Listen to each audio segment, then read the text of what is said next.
Olá, seja bem-vindo. Está começando mais uma edição do Jornal Toda Hora. Agora são 2h50 e eu te convido a acompanhar comigo as notícias dessa madrugada.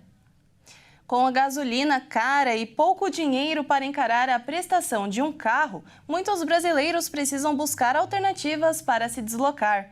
No Rio de Janeiro, agora tem um aplicativo de carona.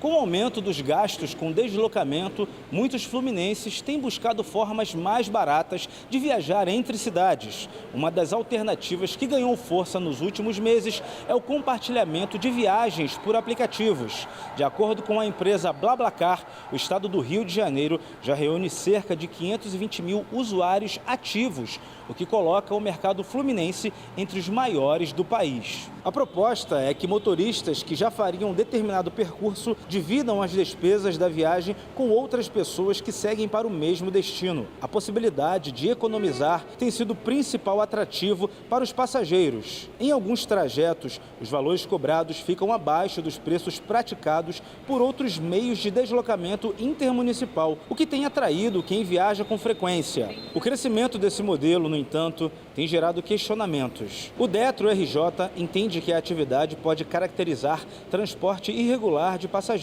já que há divulgação de rotas, horários e pontos de encontro entre motoristas e usuários. A empresa, por outro lado, defende que o serviço não tem finalidade comercial e que o objetivo é apenas compartilhar os custos das viagens. A discussão segue em diferentes esferas judiciais e ainda divide opiniões entre órgãos de fiscalização, empresas do setor e usuários. E mudando de assunto, a pesquisa Quaest revelou que cresceu a confiança no Brasil na conquista do Hexa. Apesar disso, a maioria dos brasileiros não crê que verá a seleção campeã nessa Copa do Mundo. A pesquisa revelou que a maioria da população não acredita que o Brasil vai conquistar o hexacampeonato na Copa do Mundo de 2026. Mas o número de otimistas subiu 10 pontos percentuais em relação ao levantamento feito em abril.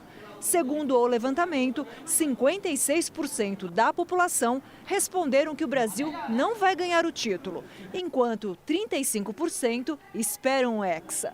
Outros 9% não souberam ou não quiseram responder. Quando perguntados até qual fase o Brasil deve chegar, fora os 35% que apostam no título, outros 23% acham que a seleção será eliminada nas quartas de final. Mesma fase em que o Brasil caiu na última Copa, no Catar. 8% acham que a seleção vai para a semifinal. E 3% esperam que o Brasil leve apenas o vice-campeonato.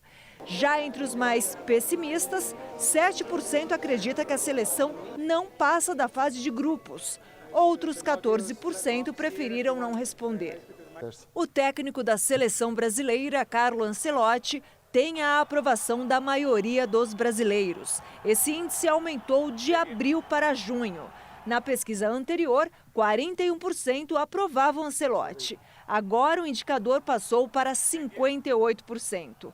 A parcela que desaprova o técnico passou de 29% para 14%. Outros 29% disseram que não sabem ou não responderam. A convocação de Neymar também ganhou mais apoio às vésperas do torneio. Segundo o Quaest, 53% dos brasileiros aprovam a presença do camisa 10 na lista de Ancelotti, contra 38% que desaprovam. Em outubro de 2023, quando a pergunta foi feita pela primeira vez, a aprovação era de 48% e a desaprovação estava em 39%. A pesquisa foi realizada entre os dias 5 e 8 de junho de 2026, com 2.004 entrevistados em todo o Brasil. A margem de erro é de 2 pontos percentuais, com nível de confiança de 95%. E enquanto milhares de torcedores celebravam o início da Copa no estádio Azteca, do lado de fora, a realidade foi bem diferente. Manifestantes e policiais entraram em confronto durante atos que cobraram respostas para o desaparecimento de milhares de pessoas no México, expondo os sociais em meio a festas de futebol. Dezenas de manifestantes e policiais se enfrentaram do lado de fora do Estádio Azteca, na Cidade do México, enquanto no interior era disputada a partida inaugural da Copa do Mundo de 2026. Um grupo de manifestantes que exigia justiça para as pessoas desaparecidas removeu barreiras que protegiam o perímetro do estádio e trocou golpes com os policiais que faziam a segurança do local. Eles também quebraram os vidros de viaturas, enquanto a polícia respondeu em alguns momentos com gás lacrimogêneo. Mais cedo, grupos de professores, familiares de desaparecidos e estudantes haviam se concentrado nos arredores da Azteca, mas se depararam com um forte esquema policial. O Estado destinou dinheiro público demais, são os nossos impostos, para dar as boas-vindas aos estrangeiros, que na verdade são pessoas ultra ricas de outros países e pessoas muito ricas deste país, porque os ingressos estão acima de 240 mil pesos. Então é importante que saibamos o que está acontecendo, que existem outras causas que sim, precisam desse dinheiro público para serem financiadas, mas o Estado não busca, porque se buscasse, se encontraria a si mesmo. Esperam um mundial como... Eles esperam uma Copa do Mundo como se fosse a grande festa, mas nós esperamos nossos familiares. Mães esperam seus familiares. E isso não se compara com o que nós gastamos, não é? Eles não nos deram nem sequer para tirar uma cópia da ficha de busca. Eles não nos han dado nem um solo peso para sequer sacar uma cópia. Os protestos na capital mexicana, desde a semana passada, haviam colocado em dúvida a abertura do FanFest da FIFA, localizado na emblemática Praça do Zócalo. Em meio a empurrões e desorganização, milhares de torcedores finalmente conseguiram entrar no local para ver a partida inaugural, em que o México venceu a África do Sul por 2-0. A última edição do Jornal Toda Hora dessa madrugada fica por aqui. Acompanhe o nosso canal no YouTube, onde você pode conferir todos os nossos jornais e se manter bem informado.